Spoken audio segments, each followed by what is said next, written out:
James and the Bootlace. Next morning, the Fat Controller spoke severely to James. "If you can't behave, I shall take away your red coat and have you painted blue." James did not like that at all, and was very rough with the coaches as he brought them to the platform. Come along, he called rudely. Only got time, the coaches grumbled. Don't talk, come on, answered James, and with the coaches squealing and grumbling after him, he snorted to the station. James was cross that morning. The Fat Controller had spoken to him, the coaches had dawdled, and, worst of all, he had to fetch his own coaches. Gordon never does, thought James, and he is only painted blue.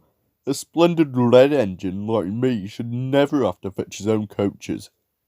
And he puffed and snorted round to the front of the train and backed onto it with a rude bump. Oh! grumbled the coaches. That was too bad! To make James even more cross, he then had to take the coaches to another platform, where no one came near him as he stood there. The Fat Controller was in his office, the station master was at the other end of the train with the guard, and even the little boys stood a long way off. James felt lonely. I'll show them, he said to himself. They think Gordon is the only one who can pull coaches. And as soon as the guard's whistle blew, he started off with a tremendous jerk. Come on, he puffed, and the coaches, squeaking and groaning in protest, clattered over the points onto the open line. Hurry, puffed James. You're going too fast, said the coaches, and indeed they were going so fast that they swayed from side to side. James only laughed and tried to go faster, but the coaches wouldn't let him. We're going to stop, they said, and James found himself going slower and slower. What's the matter? James asked his driver. The brakes are hard on. Leak in a pipe, most likely. You banged the coaches enough to make a leak in anything. The guard and the driver got down and looked at the brake pipes all along the train. At last, they found a hole where rough treatment had made a joint work loose. How shall we mend it? Said the guard. James's driver thought for a moment. We'll mend it with newspapers and a leather bootlace. Well, where is the bootlace coming from? Asked the guard. We haven't one.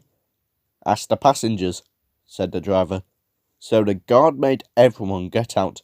Has anyone got a leather bootlace? He asked. They all said, no, except one man in a bowler hat, whose name was Jeremiah Joplin, who tried to hide his feet. You have a leather bootlace there, sir, said the guard. Please give it to me. I won't, said Jeremiah Joplin. Then, said the guard sternly, I'm afraid this train will just stop where it is. Then the passengers all told the guard, the driver, and the fireman what a bad railway it was. But the guard climbed into his van, and the driver and fireman made James let off steam, so they all told Jeremiah Joplin he was a very bad man instead. At last, he gave them his laces. The driver tied a pad of newspapers tightly round the hole, and James was able to pull the train. But he was a sadder and a wiser James, and took care never to bump coaches again.